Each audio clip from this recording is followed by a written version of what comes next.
Evo, kad su bile poplave, voda je bila do ovdje,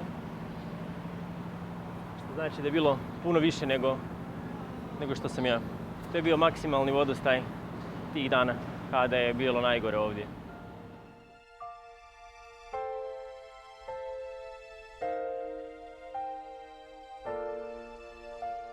Iza mene ovaj most je bio pod vodom, ovaj koji se gradi.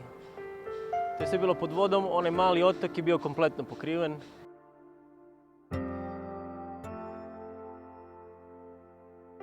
Meni je bilo teško zbog ovih ljudi koji su bili pogođeni, zato jer grad je dobro isplaniran i dobro je napravljen i sve ceste, većina stvari je podignuta na razinu i rijeke kada se digne vodostaj rijeke svake godine, ne utječe ovoliko. Ovo se dogodilo prvi put mislim u 40 godina da je situacija bila baš ovakva.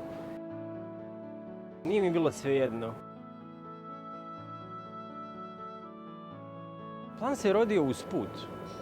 Kako sam išao, u 3 dana sam propješačio jedno 40 km po gradu, slikajući sve dijelove koji su bili pogođeni sa poplavama. Jedno mi je palo na pamet da popularni internet star, da li bi mu bio problem da mi pomogne promovirati sadržaj jer bih htio napraviti aukciju fotografija i vidjeti od tih skupljenih novaca da se pomogne tim ljudima koji su ovdje pogođeni. Dečko je to napravio bez problema i stvarno cijenim njegovu pomoć.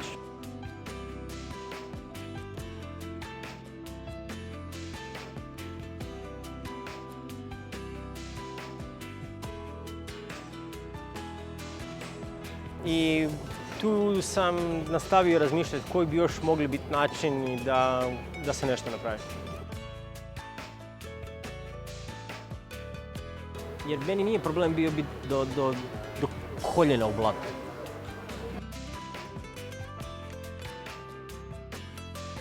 Kažem ti da se život ponovo vraća i da se može čak i u ovim procjepima se može vidjeti da se je trava počela rasti na ovoj zemlji, da su se paukovi naselili.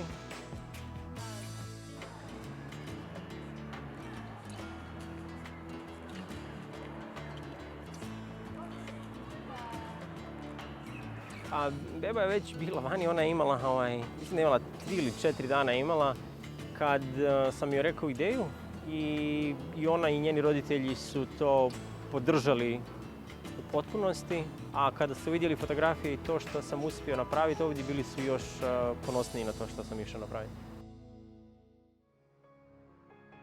Like 4 days after I gave birth, and he wanted to take a picture of those. He wanted to record this thing. Yeah, that last time when this happened, I was planned only in 3 years to come to this world.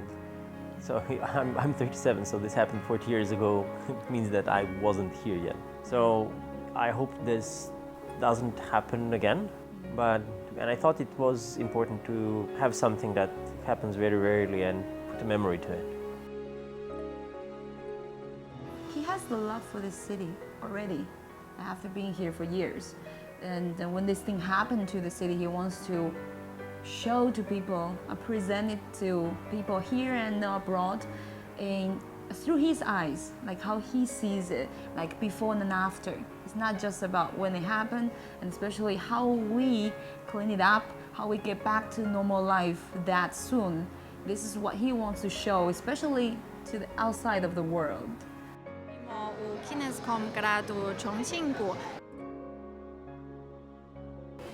Mene Kina privlači kao Kina. To me oduvijek privlačilo kako sam bio mali. Tradicionalni dio, fokusiran sam na tradicionalni dio zato jer moderni dio živimo. Tradicionalni dio je onaj koji se mijenja i zato trenutačno gledam na njega. Zato mi je bitan.